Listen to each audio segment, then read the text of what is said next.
முன்னாள் முதலமைச்சர் மறைந்த திரு கருணாநிதி அவர்களின் நாணய வெளியீட்டு விழா 100 ரூபாய் நாணய வெளியீட்டு விழா சிறப்பாகவும் விமரிசையாகவும் நடைபெற்றது. சிறப்பாக விமரிசையாக ஐயா, இப்படி வெந்த புண்ணிலே வேல் பாய்ச்சுகின்றீர்களே என்று கூறுகின்றீர்களா? தொடர்ந்து கேளுங்கள். அது ஓர் அரசு விழா என்கின்ற முறையிலே மத்திய மந்திரியாகிய திமுகவினர் அவரை ஒன்றிய மந்திரி என்று சொன்னாலும் சொல்வார்கள். திரு ராஜ்நாத் சிங் அவர்கள் இந்த விழாவுக்கு அழைக்கப்பட்டிருந்தார். அவர் வந்திருந்தார். அரசு விழா என்பதால் இதை பற்றி பெரிதும் குற்றம் கூறுவதற்கு எதுவும் இல்லை என்பது என்னுடைய கருத்து. ஆனால் ராஜ்நாத் சிங் அவர்களோ திரு கருணாநிதி அவர்களுக்கு அளவுக்கு மிஞ்சியே மரியாதை செலுத்திவிட்டார் என்றுதான் உங்களைப் போலவே எனக்கும் தோன்றுகின்றது. விழாவிற்கு சென்றோம், சம்பிரதாயமாக சில வார்த்தைகளை சொன்னோம், எல்லோருக்கும் பெரிதாக ஒரு கும்பிடு போட்டுவிட்டு திரும்பினோம் என்று இருந்திருக்க வேண்டும். அதற்கு பதிலாக அதையெல்லாம் மீறி அதையெல்லாம் தாண்டி ராஜ்நாத் சிங் அவர்கள் கருணாநிதிக்கும் திமுகவுக்கும் அவர்களுக்கு சற்றும் ஒவ்வாத வகையிலே மரியாதை அளித்து விட்டார். அதிலே சங்கிகள் கடுப்பிலே தான் இருக்கின்றார்கள். போதாததற்கு அப்படிப்பட்ட ஓர் அரசு விழாவிலே அண்ணாமலையை அழைத்திருக்க வேண்டாம், அப்படியே அவர் அழைக்கப்பட்டிருந்தாலும் அவர் சென்றிருக்க வேண்டாம் என்பதுதான் பெரும்பாலானோருடைய கருத்தாக இருக்கின்றது. எனக்கும் அந்த கருத்து இருக்கத்தான் செய்கின்றது. ஆனாலும் நிதர்சனமான சில உண்மைகளை நாம் யோசித்து பார்க்க வேண்டும். பாஜகவிற்கு முட்டு கொடுப்பதற்காக இதை சொல்லவில்லை. நான் உண்மையிலேயே என்ன நினைக்கின்றேனோ அதைத்தான் இப்பொழுது எடுத்து கூறுகின்றேன். மத்திய அரசாங்கத்திலே பாஜகவின் நிலைமையை பாருங்கள். தனி பெரும்பான்மையோடு அது ஆட்சி அமைக்கவில்லை. அதை தவிர நம்பத்தகாத இருவருடன் நிதிஷ்குமார் அவர்கள் மற்றும் சந்திரபாபு நாயுடு அவர்கள், அந்த இருவரையும் அந்த இருவரின் கட்சிகளையும் சார்ந்து இருக்க வேண்டிய நிலைமை ஏற்பட்டிருக்கின்றது. யார் வேண்டுமானாலும், இந்த இருவரிலே யார் வேண்டுமானாலும் எப்பொழுது வேண்டுமானாலும் காலை வாரி விட்டு விடலாம். அப்படி காலை வாரி விட்டு விட்டால் மறுபடியும் தேர்தலை சந்திக்க வேண்டி வரலாம் என்கின்ற ஓர் அச்சம் அவர்களுக்கு இருக்கலாம். ஆனாலும் இந்த வாய்ப்பு கவிழ்வதற்கான வாய்ப்பு இருக்கத்தான் இருக்கின்றது. அப்படிப்பட்ட ஒரு வாய்ப்பை நரேந்திர மோடி அவர்கள் மற்றவர்களுக்கு வழங்கி விடுவது அவ்வளவு சரியான செயலாக இருக்காது. எனவே மோர் த மெரியர் என்பார்களே, அப்படி வேறு சிலரையும் அனுசரித்து செல்ல வேண்டிய சூழ்நிலை ஏற்பட்டிருக்கின்றது.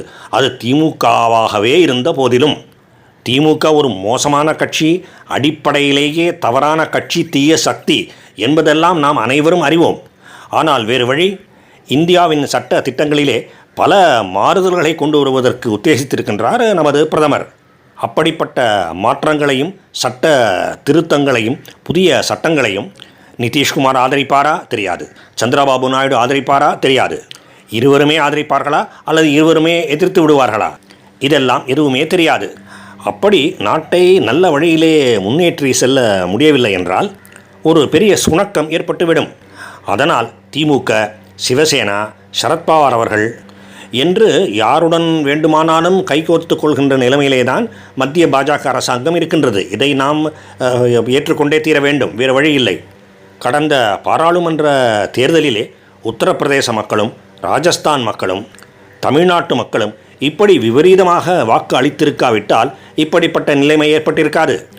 ஆக பாஜகவின் இன்றைய இப்படிப்பட்ட கேவலமான என்று கூட சொல்லலாம், கேவலமான நிலைமைக்கு இந்த 3 மாநிலத்தின் மக்கள்தான், வாக்காளர்கள் தான் பொறுப்பேற்க வேண்டும்.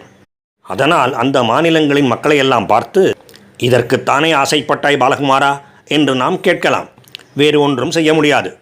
பொது சிவில் சட்டம், வலதுசாரி பொருளாதார கொள்கை, சில வரையறைகளுக்கு உட்பட்ட இலவசங்கள், ஏழை மக்களின் மீது கருணை கரிசனம் எல்லாம் இவையெல்லாம் தேவையாக இருக்கின்றன. அதற்கெல்லாம் மற்றவர்களின் ஒத்துழைப்பு மிகவும் அவசியமாக இருக்கின்றது.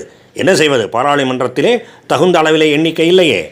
இதை தவிர ஒரு நாடு ஒரு தேர்தல் போன்ற சில அம்சங்கள், அதை ஒரு மிகப்பெரிய அடிப்படை மாற்றம் என்று சொல்லிவிட முடியாது. ஆனாலும் நாட்டுக்கு நல்லதை செய்யும். மேலும் இப்போதைக்கு கிடப்பிலே போடப்பட்டிருக்கின்ற விவசாய சீர்திருத்த சட்டங்கள், இப்படி பல இருக்கின்றன. இதையெல்லாம் யோசித்து பார்த்தால் அப்படியே திமுகவும் பாஜகவும் நெருங்கி வந்தால் கூட அது ஒரு மிகப்பெரிய தவறு என்று சொல்லிவிட முடியாது. வேறு வழி இல்லை. அதுதான் அரசியல். இன்னொரு விஷயத்தையும் நாம் யோசித்து பார்க்க வேண்டும். வாஜ்பாய் அவர்களின் தலைமையிலான ஆட்சியிலே திமுக அங்கம் வகித்த போது கூட ஊழலுக்கு மிக மிக பிரபலமான திமுக கூட ஊழல் செய்யாமல் வாலை சுட்டி கொண்டு இருந்தது. ஏனென்றால் தலைமை அப்படி. எனவே இவர்கள் திமுகவினர் ஊழல்வாதிகளாக இருந்தால் என்ன? நம்முடைய தலைமையிலே, நம்முடைய ஆட்சியிலே திமுகவினர் பங்கு பெற்றால் அப்பொழுது ஊழல் செய்யாமல் இருந்தால் போதும் என்கின்ற முடிவுக்கு நரேந்திர மோடி அவர்கள் வந்திருக்கலாம். இது ஒரு பெரிய தவறு என்று சொல்லிவிட முடியாது. எனவே நாட்டை முன்னேற்ற பாதையிலே கொண்டுவதற்கு யார் யாருடைய ஒத்துழைப்பெல்லாம் தேவையோ எல்லாவற்றையும் ஏற்றுக்கொள்வோம்.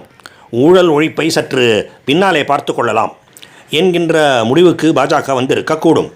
அதனால்தான் இப்படி ஒரு நிலைமை உருவாகியிருக்கின்றது. இந்த வீடியோவிலே பாஜகவும் திமுகவும் நெருங்கி வந்து கொண்டிருக்கின்றன, நெருங்குவதற்கான வாய்ப்புகள் இருக்கின்றன என்கின்ற பாணியிலே நான் என்னுடைய கருத்தை கூறியிருக்கின்றேன். இதற்கு முக்கியமான காரணம் அண்ணாமலை அவர்கள் அந்த விழாவுக்கு சென்றது தான். அவர் அதை தவிர்த்திருக்கலாம் என்றுதான் பல பாஜகவினர் கருதுகின்றார்கள்.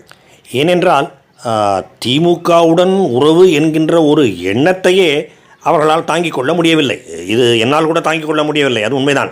ஆனால் நிலைமை எப்படி இருக்கின்றது என்பதை மட்டுமே விவரித்து கூறியிருக்கின்றேன். உங்களுக்கு நினைவிலே இருக்கலாம், பாராளுமன்ற தேர்தலுக்கு முன்பே நரேந்திர மோடி அவர்கள் திரும்ப திரும்ப எடுத்து கூறினார், வலுவான அரசாங்கம் அமைய வேண்டும், அப்பொழுதுதான் நாடு நன்றாக எல்லா விதத்திலும் முன்னேறும் என்று. ஆனால் பொதுமக்கள் இப்படி ஒரு தீர்ப்பை அளித்து விட்டார்கள். என்ன செய்வது? அதற்கு ஏற்றாற்போல்தான், பொதுமக்களின் தீர்ப்புக்கு ஏற்றாற்போல்தான் அதே சமயம் நாட்டை முன்னேற்ற பாதையிலே கொண்டு செல்ல வேண்டும் என்கின்ற எண்ணத்தோடு நரேந்திர மோடி அவர்கள் செயல்பட்டு கொண்டிருக்கிறார். கசப்பான உண்மைதான், ஆனால் உண்மை. யோசித்து பாருங்கள். உங்களுக்கு மாற்று கருத்துக்கள் இருந்தால் கமெண்ட் செக்ஷனிலே பதிவிடுங்கள். வாழ்க பாரதம். ஜெய் ஹிந்த்.